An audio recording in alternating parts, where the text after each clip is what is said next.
Family, welcome back, welcome back, welcome back. I am so happy to be here today on this beautiful Wednesday. Welcome back to Narcissistic with myself. I am your host, Dr. Yaya Marie. I would like to first acknowledge and say hi to all of my listeners on iHeartRadio and Google Podcast as well as Apple Podcasts. Hi, everyone, and thank you so much for listening. If you are tuning in on YouTube, thank you so much for listening and make sure you hit that subscribe button. Today, we are going to talk about karma. Well, what the world calls karma. And a lot of people ask, well, when is the narcissist, going to get there? Is when will I see that day? When will I, get to the satisfaction of knowing that they're suffering? When is that going to come? A lot of people actually, write me and say, it seems like the narcissist is doing so well without me. They are thriving, or maybe I was the problem. Maybe it was me all this time, because how in the world are they prospering without me? So today we are going to go over what the world calls karma, and we are going to break down, does the narcissist actually see karma? Do they actually get to live out their karma? How do they feel? What happens when they age? How does that all work? Because we know the narcissist does not change. How does it work when you're tormenting people all of your life, and when you get to the last stages in life or you get older in life, do you still feel the same way? Do you change? Well, hey, we're going to answer those questions tonight. And thanks and shout out to everybody on the panel. I'm going to start adding people to the stream. Hi, Michael. Hi, Demi Eisno. Hi, how are you? I'm great. Hey, how's it going? I am awesome. I am so awesome. I'm ready for this word, and I'm really, I think everybody is going to. I just hope everyone tunes in, because it is such a lot. A big topic to cover, and a lot of people want answers. Okay, so we're going to get right into it. Now, karma is basically retribution. It's vengeance.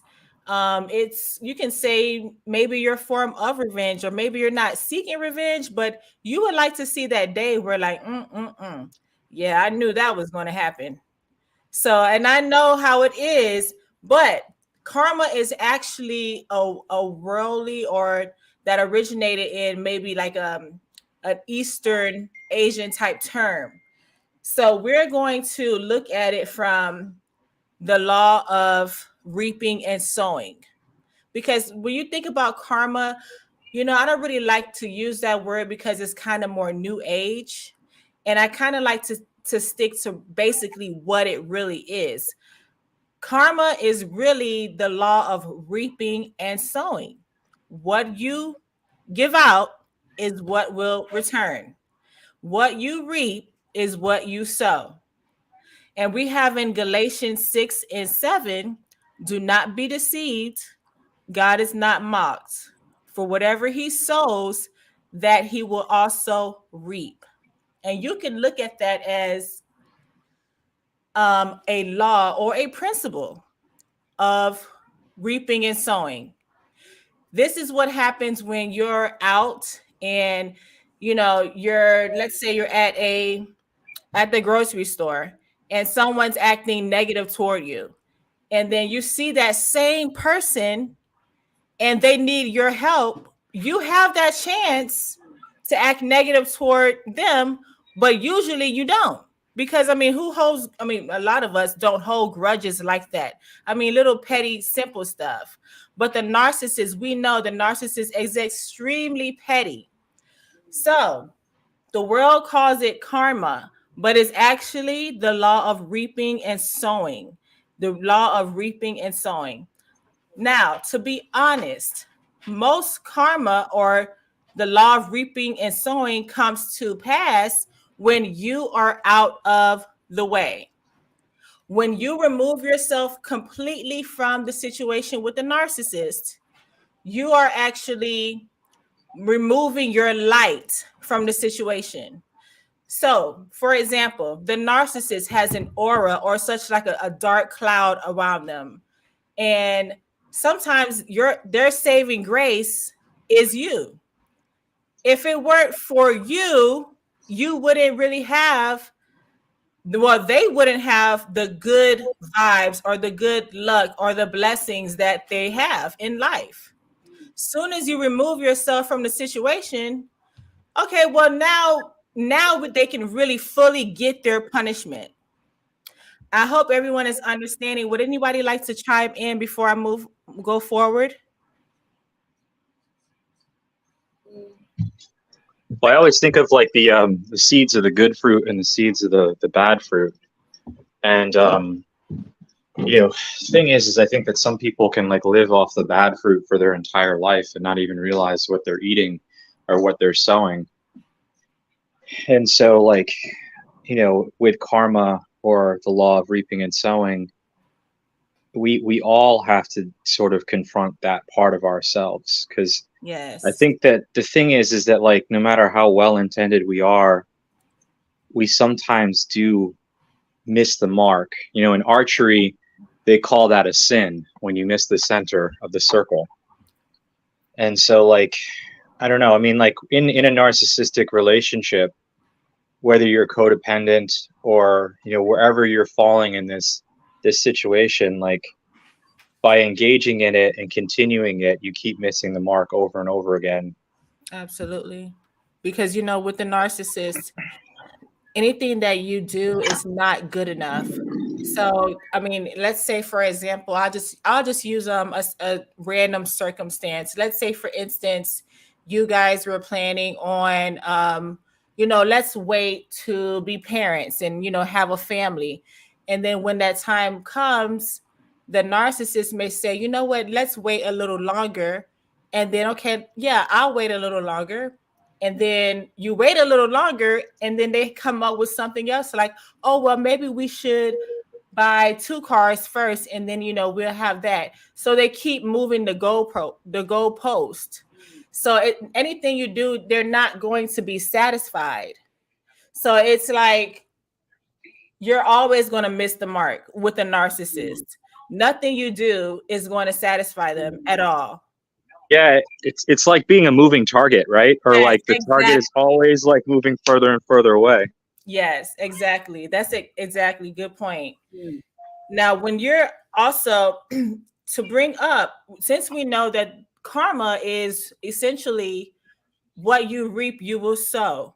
And this is a biblical principle. This is when you read Proverbs and when you read Galatians and you read Romans and things such as that, you're also thinking about how these are principles. You don't have to look at it like you're reading a story in the Bible. These are actually principles and laws to live by. So especially if you see the words like, if you do this, or a man who does this, and of course it could be interchangeably man and woman, a person who does this, if you be obedient, you will get this. These are all principles. So when you have what a man reaps, he will sow, this is a biblical principle, aka a law. So the law states what you reap, what you're digging in the ground, as far as like seeds. If you reap and sow an apple seed, you're going to get an apple tree. All right. So knowing that, and we're looking at, okay, when is the narcissist going to get their karma? Now, what if being with the narcissist was some of our karma? A lot of people don't want to think about it like that, but this really triggered the show tonight because I put out something that said the narcissist is not, stop going on their page. They're not really happy. Let karma do its thing and things like that. And someone actually said to me, well, they have to be happy because, they ghosted me with my children and they're raising someone else's children and somebody else is doing this and that. And I'm like, wait a minute, let me think about this. If you're seeing all of that, I want to know, how did you meet the narcissist?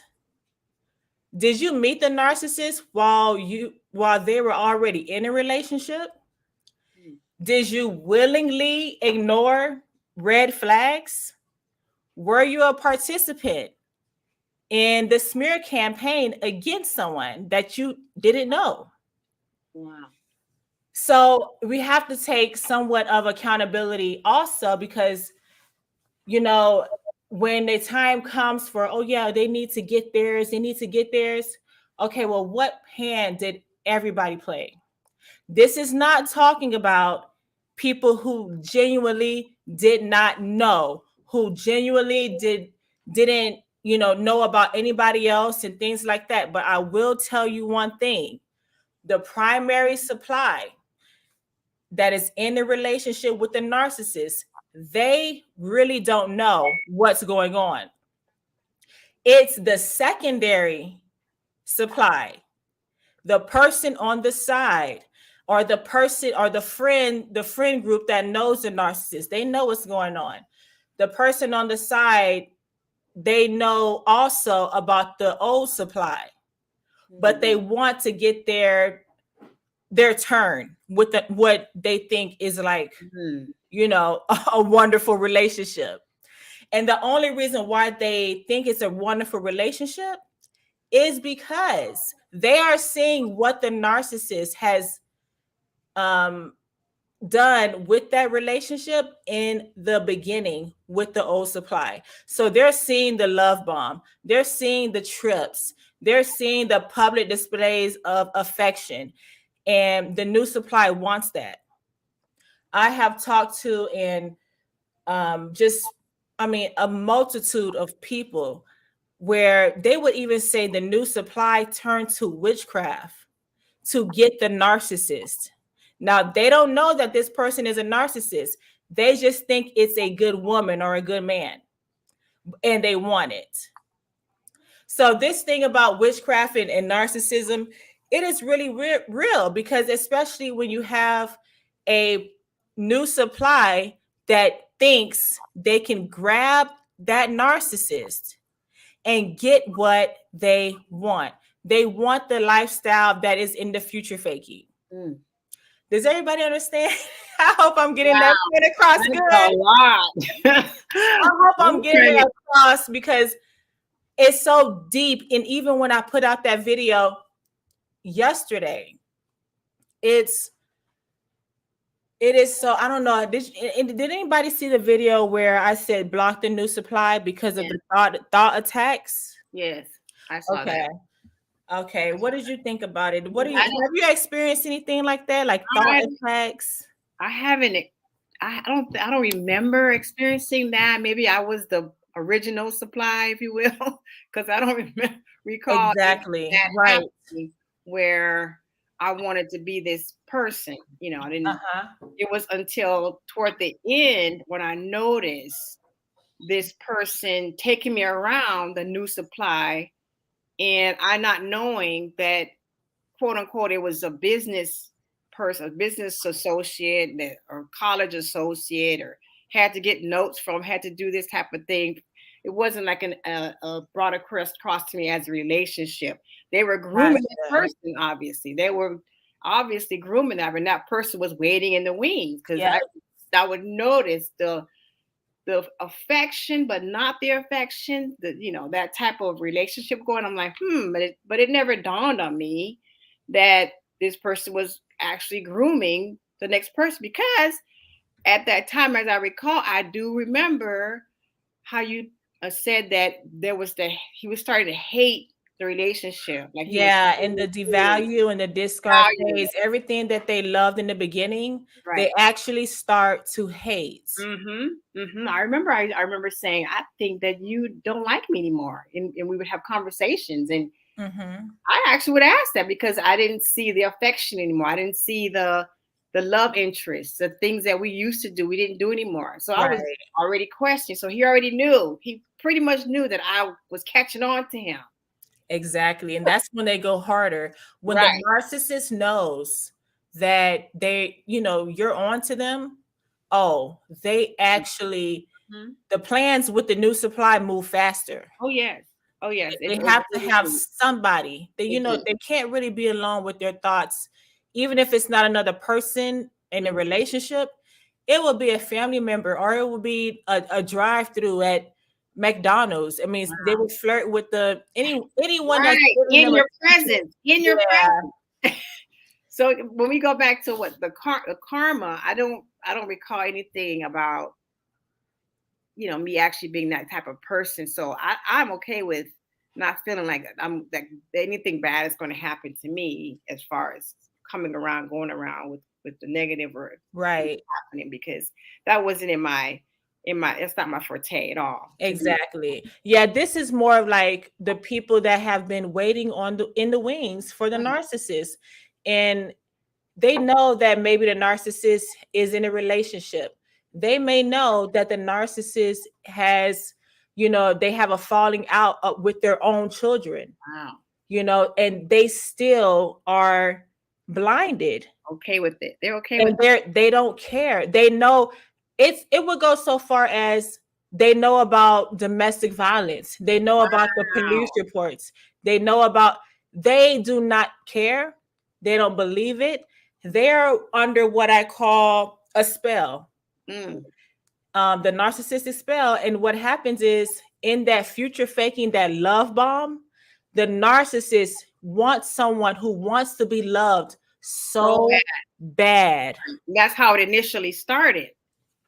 So, but then once you catch on to it, and it's like, okay, this is out of control, where you're feeling like people talk about 80-20, you're giving 80-20 of the relationship, but 60, you feel like you're giving more than you should deserve. And if you're somewhat conscious of, if you're conscious of it, you start questioning the relationship.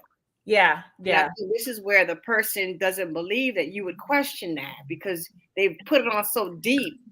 They've given you all this faking and future faking and driving by.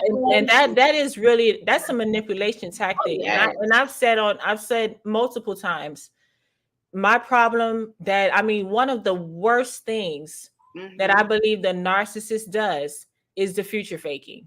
It may seem, trivial or anything like that, but when you really sit back and think about it, this is a manipulation tactic. Oh yes. Where they have no intention on executing anything that they say. But you have to think also, the narcissist lives in a 24/7 fantasy. Wow. So they're fantasizing about this. What they're telling you is the fantasy in their head. They don't have their intentions on how to execute. Oh no, that's not there. Wow. So when do they get their karma? Is what we're talking. Oh yeah. When do they get? I mean, we don't want to wish harm on anybody. I don't believe in that. But I always believe that what goes around comes around, sometimes in the worst way. Because, come on, Father doesn't see you and notice you doing wrong without anything happening to you. There's some 100% in your life. There's something that's going to happen. Again, I emphasize, I don't wish any harm on anyone. But sometimes you just would like to see some justice. Would you like to see just a flip flop come upside the back of the neck? Yes. What about you, Michael? Oh man, I mean, like, this is deep stuff. Like the damn eyes, right? Is that what you go by on your handle? Yes. Yeah. So damn eyes, like when you said like the 80-20 principle, like Brene Brown talks about this as like a good way to like really have a balanced relationship. Yes. You know, like, so you kind of like, you, as soon as you walk in the door, if you've had a bad day, you're like, I'm a 15. And when you're in a balanced relationship, that partner is going to actually be like, all right, I got you covered. Or like, if you're both at a 15, it's like, all right, we're going to order out. We're going to forget about like cooking, you know, and we're going to actually like support each other. And like in the imbalanced relationship, like with a narcissist, you come home, you're a 15 and you're probably about a -5 by the end of it, you know? That's so true. That's right. I mean, like, how dare you have a bad day? fine. How dare you? Right. I know. It's like, because like it's gonna unsettle their delicate disposition, right? That's It's right. like, you know, because like they're used to being carried by you anyway. So as soon as like you can't carry them, and now you're gonna be under the foot, right? But I feel like we're in the shallow end of the pool, even though this is deep, because I really like the video that you have about like the generational familiar spirits. And I feel like the deal with this, like the real root of the reaping and sowing, was something that was sown so long ago. Oh my gosh, that's right. And so we are still eating the fruit of our forefathers.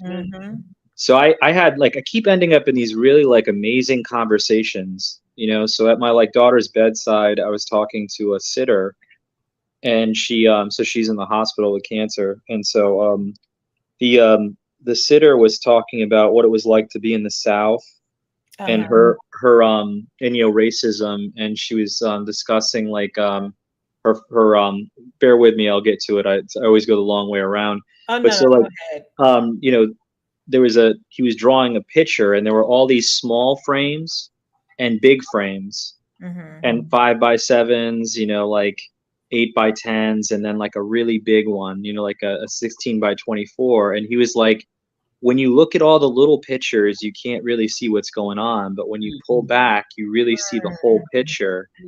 And I mean, like, I've been really thinking about this a lot. Like, so like the original sin, like what happens between Adam and Eve, has a lot to do with like our dysfunctional relationships that we're encountering now.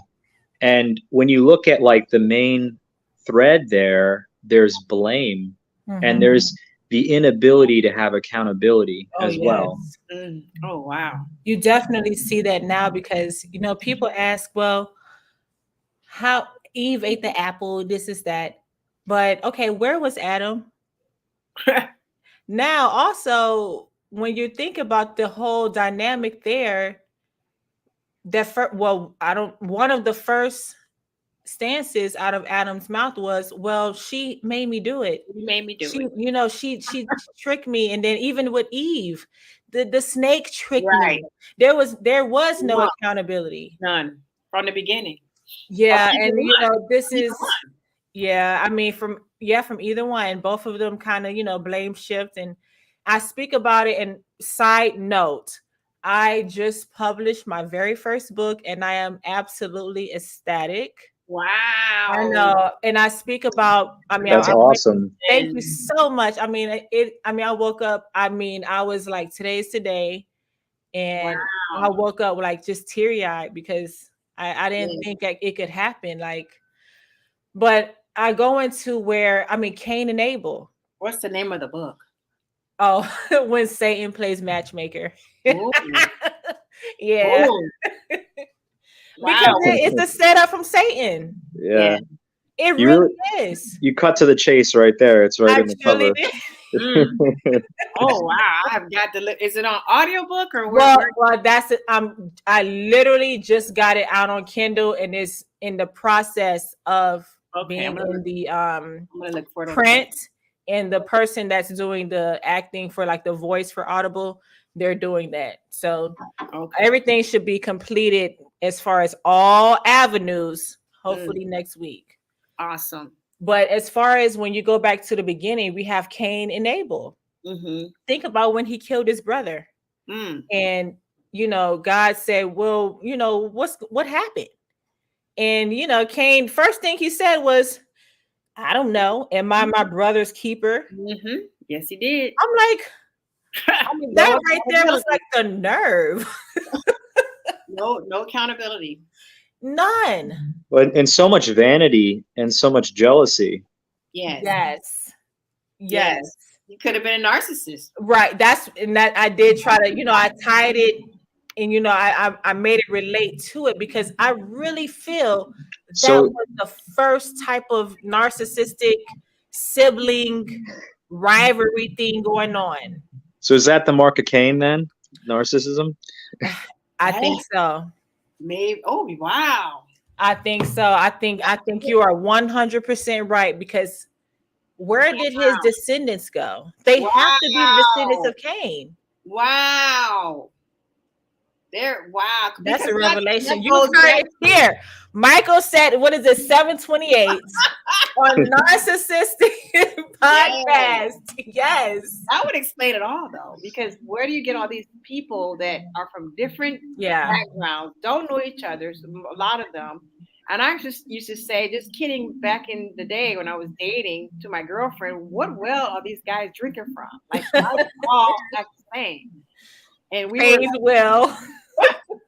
like, what they act the same way. Like, what's happening? Do they talk to each other for this type of behavior? Yeah. Like, how do they know to do this? And they all do the same thing. And people used to talk about it, but now we have this social media where we see it's more than what we thought. We thought it was just, and I thought it was me. They thought it was her. My parents thought it was, what are you doing? Like, what are you doing wrong? Yeah, especially the older, older generation. I mean, really 40, 50 up, 60 up, and 70 up. Yeah, they go back to, what did you do? Like they were thinking about karma back then too. I mean, the deal is that the roots are deep because this is being going on for generations, and like the other part about it is like, how does a tree grow? A tree grows when it's fed and watered, and nowadays vanity is so prevalent in social media and in every other platform. So it's like a perfect reflection for idol worship. Yes, and to breed this kind of behavior. And like, I'm going to say something a little cagey because it's really been on my mind, but like a lot of what's happening to our children, when children are making these decisions very young to make a change, there's a lot of narcissism in that. Think about it. Help me think about that. It's very pervasive, because they feel like they're the only one, or the ones that can save. Is that where you're coming from? Well, so like, I think what I'm saying is this idea that I'm something other than myself, and then I become that role, and I'm acting out this fantasy, where I'm becoming this person. It's legitimately a byproduct of narcissism. Yeah, especially when you see them, feeding the homeless, and they have the phone camera right there, like, "Hey, look at what I'm doing." I'm feeding the homeless. It's like something like Angelina Jolie. When she has all the adopted children, which is wonderful, wonderful, wonderful. Right. But it's something about it where I'm like, why was it so why is it so prevalent in our face? Like, just do it. We don't care. Like, just do it. He's not the only one. Like, it's a lot of people do it. Yeah. I just saw it in the news. Another guy, he adopted 8 boys, and they were 18. They were growing out of foster care. They just had it on the news. And they asked him why now. Even one of the kids said, "Well, I haven't had a family this long. Why do I need one now?" Sort of, but the attention, right? So the guy, said he wanted to adopt because he wanted them to feel that they deserved a family. That was his reasoning. Yeah, a lot of narcissistic parents, the children feed their needs, and not so much them being there for the children, but they're feeding a need of the narc. Right. Yeah. He wanted them to feel that they should belong in a family. They deserve that as children. But he was really saying, I wanted a family because he didn't have That's right. Yeah. He wasn't married. He didn't have any kids. say what you mean, like. Yeah, I mean, and that would be cool too. It would say, "Hey, I always wanted this family." Right. He didn't say it that way. So yeah, we're talking about what Michael was saying about, yeah, these the children have this sort of narcissistic prevalence in their spirit by what? By what was done millions of years ago in the beginning in the book. Well, it's like, even like, so like when you pay close attention to the Tower of Babel, when the tower falls, there's a whole section, and I don't know verse for verse, but where it talks about how like the fire around the family, a smoke comes out, and the smoke like kind of like infects the family so that the family can't communicate. And father doesn't understand son, and mother doesn't understand Right. daughter. Okay. Yes. Yes. So it's like you look at all these kind of like the way it's described, between like the original sin, between like Cain and Abel and that circumstance, and you really see how like in many ways like none of us are really speaking to each other. Like right now this is a real conversation, but I think that most of the time people are talking at each other. Right. And mostly what they're doing is they're fulfilling personal egotistical goals Not agreeing. that are not inclusive. They're not about like the partner or the children or anyone else. And what's happening with the children now is it's almost like, and this is a Satanist term, it's do what thou wilt. Yeah. Yep. It's almost like whatever goes. Correct. And you can't rein it in. Even if it seems to be like promiscuous or inappropriate, you're violating the children's rights. And it feels like, to me, it's more like a violation of the child's right to be put into a position that's promiscuous like that. Wow. But they're not parenting. Well, that's it. So this is where like now we're at a very tenuous part as a culture is that the parents aren't parenting and the narcissism is just so prevalent. Running rampant. Oh my gosh. Right in their face. What do I choose? And then social media plays a large part in their decision making. Everything does. It's reality TV, social media. It's like, music, everything. And like it used to be like in some way there was like somebody to look up to, like, and it was like that was before like paparazzi really broke our idols down. But like now it's like you really see everyone being fundamentally flawed, and you see everyone in a position where like it's really not someone you really want to look up to or ascribe to be, but that's all that everyone has. Oh yeah, I mean, I've seen preteens taking pictures with people they should not even know about, people they shouldn't even have any clue of the songs they sing. I mean, it's very inappropriate. And this is what they have to look up to. I mean, back, when I was younger, we had like singers and they sung about actual love, things like Whitney Houston, Children Are the Future, Mariah Carey, things like that. Now, I mean, I don't listen to any of it, and I don't really watch a lot of TV except for news, which that might be bad too. But like reality TV, I don't get into it because I know what it's about, and I don't want certain things to even be in my brain. Right. So exactly. Right, because it's tricky how that gets in there. All right. It's a seed for sure, Definitely. And what we reap, I don't want any of that in my brain, and I'm good. But these things are like they're like mirrors too, right? Like whatever situation we're in is reflecting back on ourselves so that we understand ourselves better. And so like this might sound a little funky, but there's this quote from a movie that like really has been resonating with me. And so this person is afflicted. He's in a spiritual battle. And so he's getting a workup done by a doctor, like a chiropractor. And, he's talking about like how the person feels like they're being chased by demons. And so the masseuse says to him, he says, all these demons that are chasing you, you're going to realize are actually angels in disguise once you get to the other side of it. Meaning that like, it's really hard for us to understand these things. And like, I'm paying a little bit of devil's advocate here, because like these dark things that happen to us temper us in some way.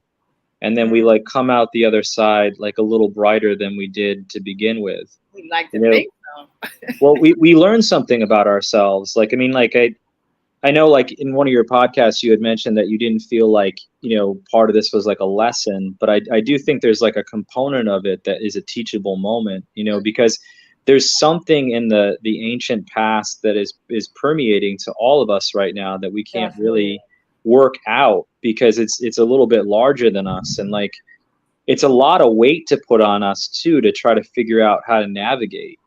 Yeah, and that's But why it's also when you have like everything. deliverance, like I don't know if anybody here has been like through like or seen like a deliverance session. Sometimes these deliverance prayers, you pray them back to Adam and Eve. Mm. I'm like, whoa, isn't that kind of So harsh? Like, it's because it goes back that far. well, you know what's funny is I've actually started to do that the last couple days, because I was really thinking about like the challenges that are happening between the masculine and feminine, and it goes back Mm-hmm. that deep, you Yep. know. Yeah. I mean, some deliverance prayers are literally, I mean, I like to say back to Adam and Eve. And I, even when I used to, you know, pray over my own self, and I mean, I still pray over my own self, but as far as like the deliverance part of it, I remember praying back to let this be null and void, back to Adam and Eve, back to Adam and Eve. A Yeah. lot of people only like to do it through the third and fourth generation. What's the harm in putting it back to Adam and Eve? We'll go way There's back. no harm. Yeah, there's no harm, because you don't, the deliverance prayers and things like that are really specific, because you don't, you know, Satan is a real legalist.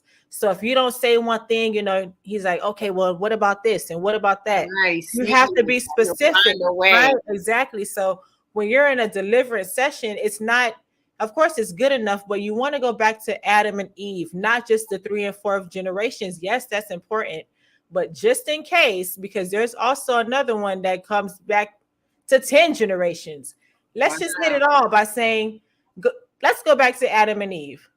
Cancel it, null and void, everything just back to Adam and Eve, because you don't know what you're going to miss, especially when you're dealing with generational curses, bondages, and things like that. Well, this will cancel out the karma of any potential karmas you're saying, or is it? Oh yeah, that's true, right? And the only thing about it is, when we're talking about someone who the narcissist may have been your karma, we're thinking about a person who knew about the signs, who ignored the red flags. You knew the person was in a relationship. You knew they had a child on the way. You knew they had this or that, but you willingly chose to still be with the narcissist because you thought you were exempt. Or you can change the behavior. Or you can change them. And there is no changing a narcissist. Once the narcissist discards you and, you know, goes on to the next person or shelves you, they don't change. They're the same way with the new supply. Yeah, because the whole problem was us, right? The idea is that we were the problem, and right? That the narcissist can't see their own faults. Oh yeah, they're never accountable. Never.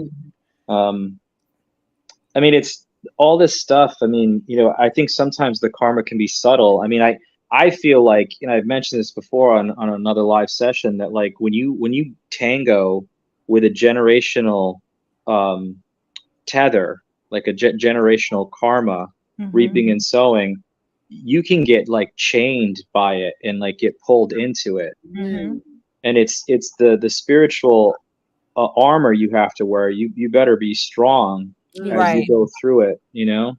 Yeah, you literally have to pray that on you day and night. And then when you sleep, you pray it in your, say, in my dream state, my soul man, my spirit realm. I pray the whole armor over my spirit man, my soul man. You have to say that, because they will come and establish or try to establish covenants and, you know, reestablish in your dreams. Yes. Like Satan does not let up. I mean, he doesn't get tired. You know how we get physically tired? He's roaming the earth, seeking who he can devour. And that is his job, the accuser. Mm-hmm. So, this is way more. When you're dealing with narcissism, you're dealing with a person who is a vessel for Satan. Wow. Wow. It all goes back to the snake, Yeah. at the People beginning. have dreams about snakes when they're with the narcissist. I was talking to a good friend of mine. She had a dream about rats when Oh. she was with a narcissist. Another person, someone on my TikTok or a comment said they had dreams about just big pythons Oh, wow. when they were, with a narcissist, and the new supply turned into a snake. Wow. This is your dream state. I would get sick all the time. Like I was always sick. Yeah. Since I've left that situation, I haven't been sick. Like I would get bedridden sick. Oh, wow. For days, sometimes weeks, and like with a cold or flu, and it wouldn't let up. It wouldn't. So, demise. That's exactly like what we were talking about earlier about like a thought attack. Yes, that's exactly what that is. It's true. That's what it is. It's true. You can ask any witch, warlock, anyone like that who's in the occult deep. And I always say, I don't like to tell people to research it because some people, their minds aren't really equipped or at that point yet. Yeah. We're not ready. Not to say I don't know who's ready or not, but even when I was researching it, I'm like, whoa, what? Like, I had to turn stuff. Yeah, the doctor told me, he says, oh, you're probably allergic to your mate. What? Yeah, our doctor told me that. Oh my gosh, how can you be allergic to a person? Yeah, it was just weird. I looked at him like, what kind of thing are you talking about? Because I would get like my lymph nodes would be all swollen, like I had an infection in my body. Like he didn't know it was just a virus, it would say. So that's all of the anger and negativity in that person is being dumped into you. Yes. That's in a thought form. Sometimes it could be like through the word, but a lot of times it's through the mind. The mind, yeah. And that's why the thoughts must remain clean. And like, I think for me, I think the most important thing to remember in reaping and sowing and in karma is to act first with forgiveness. Yes. And it's the forgiveness for Adam and Eve, and even for the snake in some way too. I know that might sound a little complicated, but like, brief story. There's someone that I like to listen to on YouTube, does a lot of work with meditation. And am I still here? Did I just go off for a second? Oh wait, I hear you. Yeah. It was me. My mic just said disconnected. But weird. Yeah, I hear you. Go ahead. So forgiveness. So there was a gentleman that has a YouTube channel, and like he was always having challenges with relationships and even challenges at work. And he had a stepmother that was a narcissist. And so he held a lot of resentment for her. Wow. And so this is what happened. So he ended up, like, after his father finally divorced her, he came out of his shell and became more like himself, but he still wasn't there.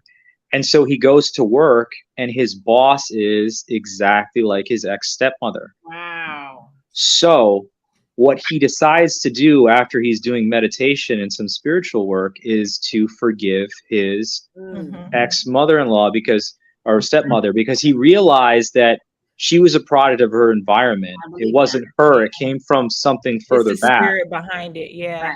Right. So he forgives the spirit, and then within the same week, his boss is fired. And he is promoted, and he becomes the top salesman on the floor. I believe that. Yes. So that I think it's more important not to wait for them to get theirs. Right. It's so much more important to have forgiveness for yourself and the other person, and wait for all the blessings to come. Yes. Right? Yes. I love it. Receive that.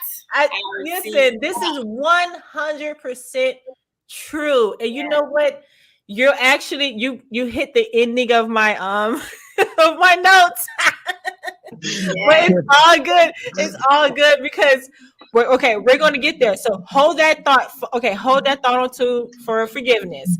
Now, when we're going back to the last point was, we know that some people may have been the one that turned the blind eye when it comes to the narcissist.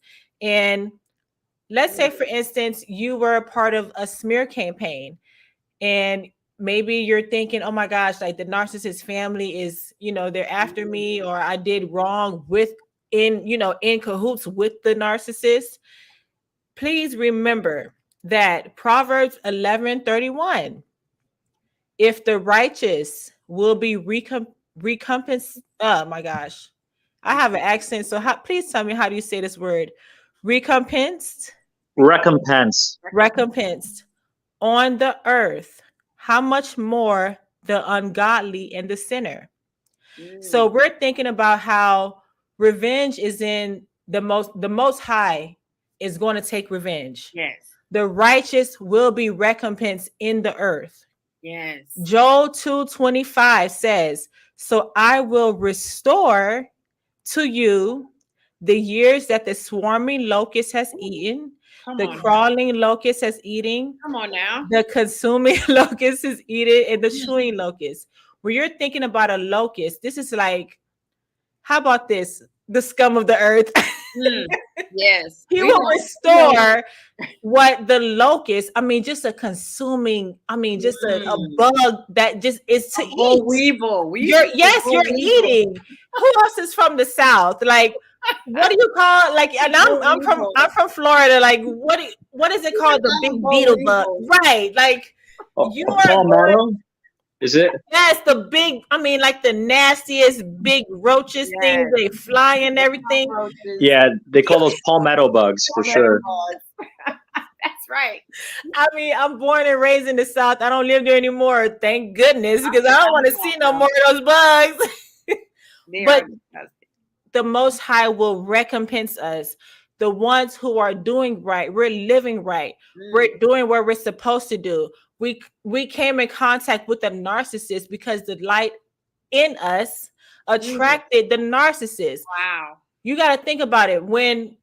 Think about roaches. When you go somewhere, like if you're in New York or anything like that, you know how New York City is. And they're scattered. You turn the lights on, everything's scattered. But where are they scattering to? They're scattering to the darkness. Yes. They don't really come to the light. But when you're thinking about when things such as the locust have, we're going to be recompensed and he's going to restore us. So we don't see locusts and anything like that around us. Like, what do you mean you're going to restore what the locust ate? This is a language where we're talking about a figure of speech. Yes. The locust represents a person coming in human form, acting like an angel of light. Wow. Coming to us, pretending that they are right. So he will restore the time wasted.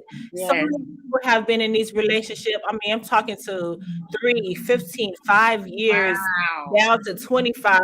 Over decades with a narcissist.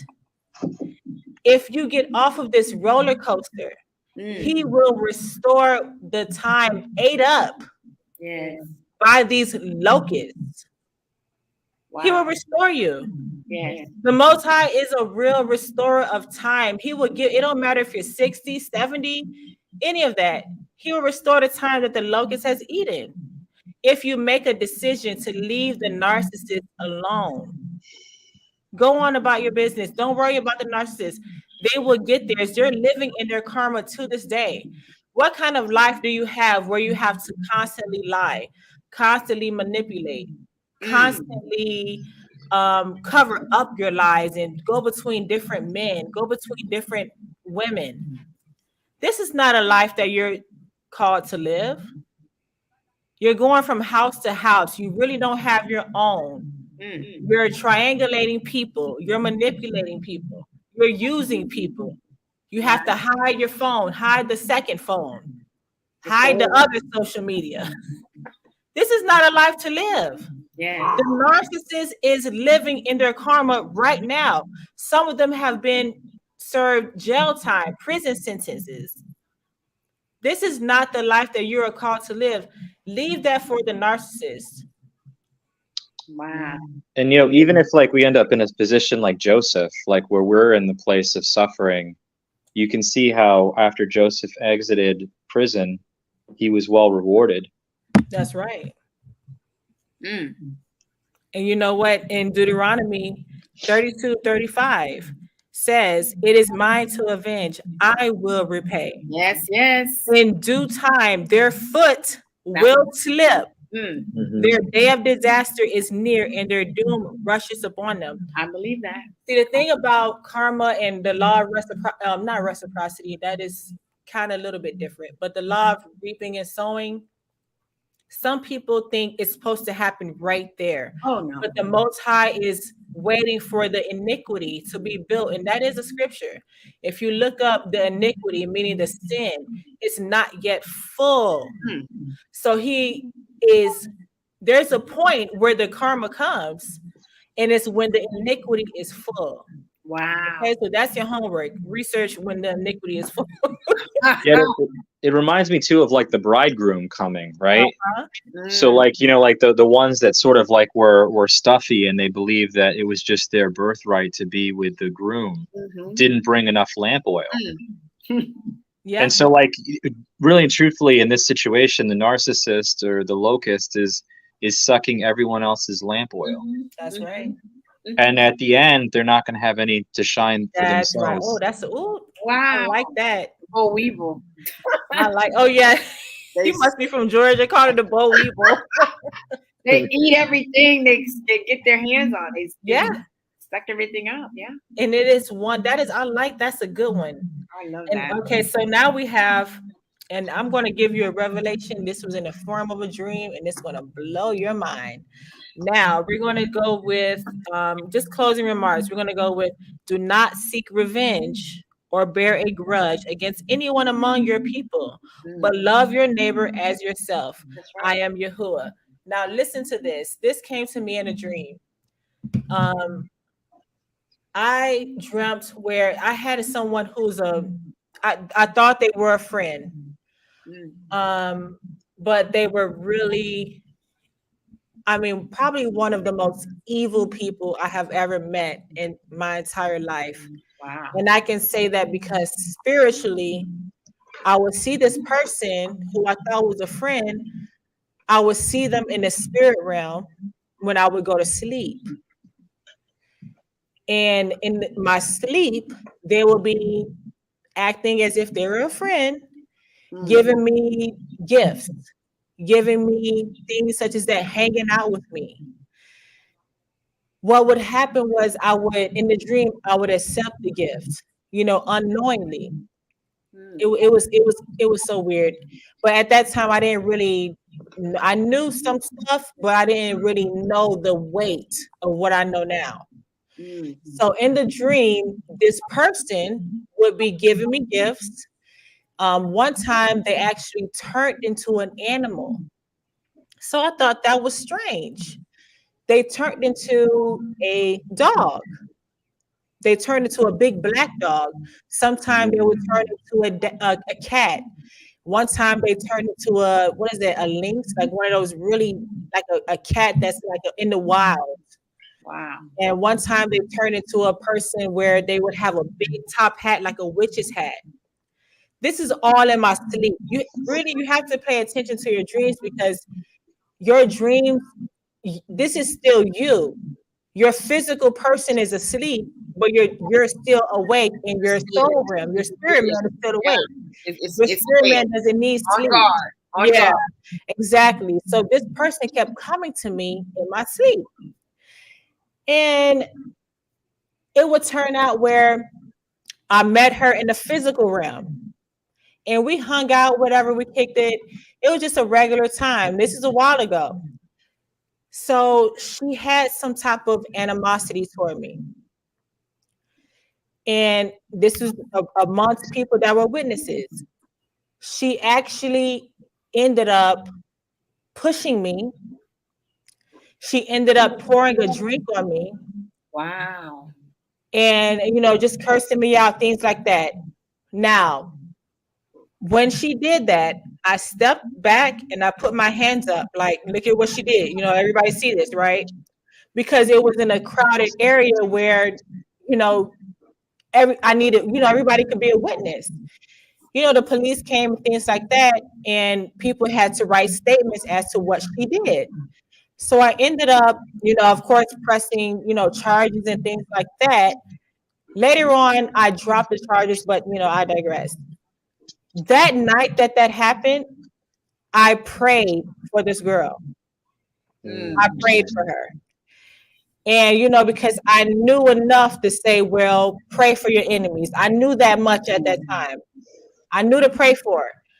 That night, I kid you not, I had a dream. Remember, she always used to come to me in this dream as a black dog, a black cat, or some type You of. didn't know it's her. You knew it was someone, or Well, it would come. She would literally be, and she would be her in the dream. Oh wow!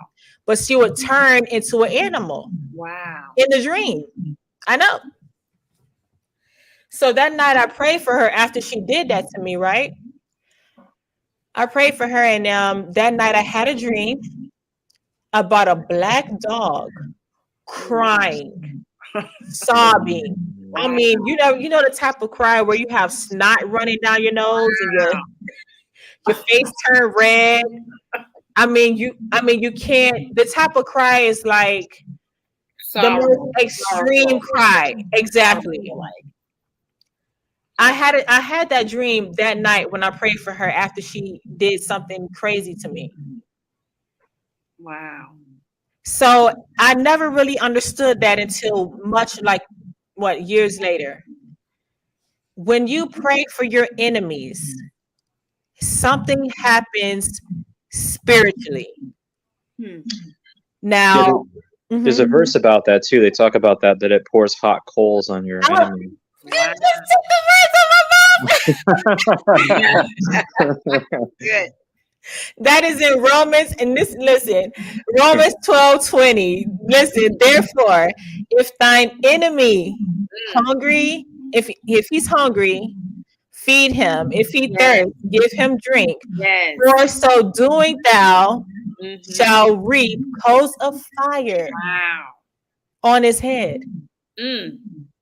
Hence, this is what we do for the narcissists. Do you understand me? Pray for them.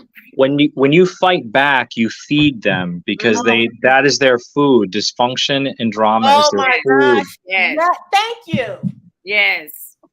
Yes. This is how the karma happens with them. And then it loops the karma. Yep. There we go. Bam. And they don't know how to react. They're like, whoa. Yeah, because they wanted. She wanted me to have, retaliation against her, maybe, just come down to her level. I'm not doing that. I have too much to lose. And, I say, I will never. And that's a lesson for me too, because at that time I'm like, okay, give people the benefit of the doubt. No. Even with the narcissist, and it also with regular, your friends. Yes. You have to have people that you can relate to on your level. Right. That aren't going to do that. That know. Right. Right. I mean, come on. Like, that was my issue. I was always giving people the bit of the doubt when I'm like, wait a minute. They should know better. They should know. When people show you who they are, believe them. That's right. Yes. Oh yeah, and she showed me in the dream. In dreams, she would come fighting me in my sleep, in my dreams. Wow. But of course, I didn't know what I know now. But looking back on it, I'm like, oh my gosh, this is for real. Incredible. And when you're thinking about a dog, what do we know on earth? Our earthly bodies? We say dog is a man's best friend. Right. So when you're having a dream about a dog, an evil dog, something growling and trying to attack you, that's your friend who you think is your friend. Right. It's really an enemy. Right. Trying to come. Yeah. Interesting. Yeah. All right. Anybody have any last remarks? I'm so happy everyone is here with me tonight. There's people listening. If you don't, come on, don't be shy.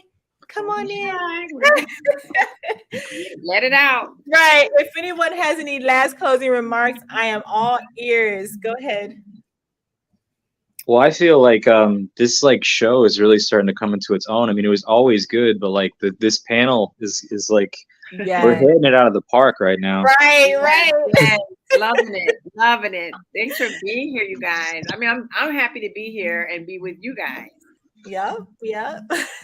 This is my Wednesday night plan every Wednesday now. That's right. I'm looking forward to it. You know what? I really appreciate you because, and everyone who's listening, people don't be shy, but anyone who's listening, I'm still working out the kinks and things like that because I'm new to the platforms.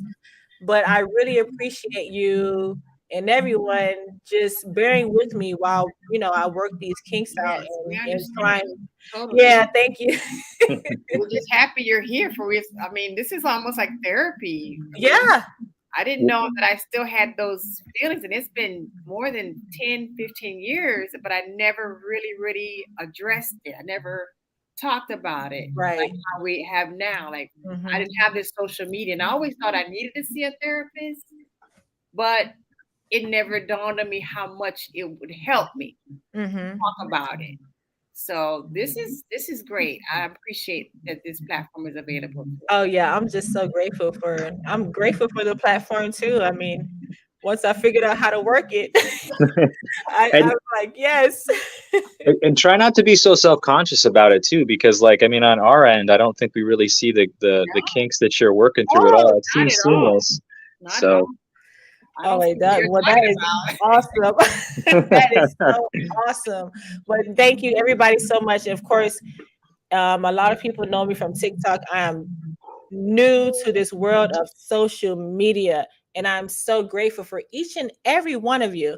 Now, we are going to do something new. We are going to add a prayer to the end of our session, and I just want everyone to just by faith, it is done. Just by faith. If you were the new supply or the old supply, it really doesn't matter because you have come into the truth of what is going on. So all of that, as long as you're willing to move forward, you know what's up. And you want to move forward and you see, wait a minute, this relationship was a setup. It was a setup from Satan. And that's how I like to put it. Yeah. So therefore, Father, we come to you. Also, please note, I'm Jewish, but I believe in Yahusha, or the world calls Jesus of Nazareth. So I'm accustomed to stating the Hebrew name. If not, then you can say the prayer in, whatever language or title that you would like to. Okay. So, Father, I come to you. We come to you in the name of Messiah Yahusha. Father, we repent of making the narcissist an idol in our life. We repent for ignoring your word. We come to you fully submitting ourselves to your will. Matthew 18:18 states that you have given us the keys to the kingdom, and whatsoever we bind on earth will be bound in heaven. Yeah. Father, in the name of Messiah, we bind all familiar spirits and demonic entities on assignment in our lives to be chained to the abyss and tortured there before their time. We loose the blessings that you have for us as the righteous seed of Abraham. Father, we come out of agreement with the plans that Satan had for us. And we ask that every evil covenant established be covered by the blood of Yahushua Messiah.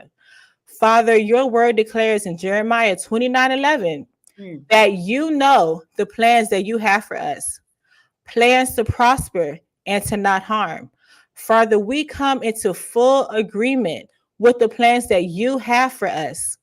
In Isaiah 54:17, your word declares that no weapon formed against us shall prosper. Yes. And we have power to condemn every evil tongue risen up against us in judgment. Father, right now we condemn every evil word directed at us by the narcissist or anyone else. May those words never come to fruition. Never come to fruition.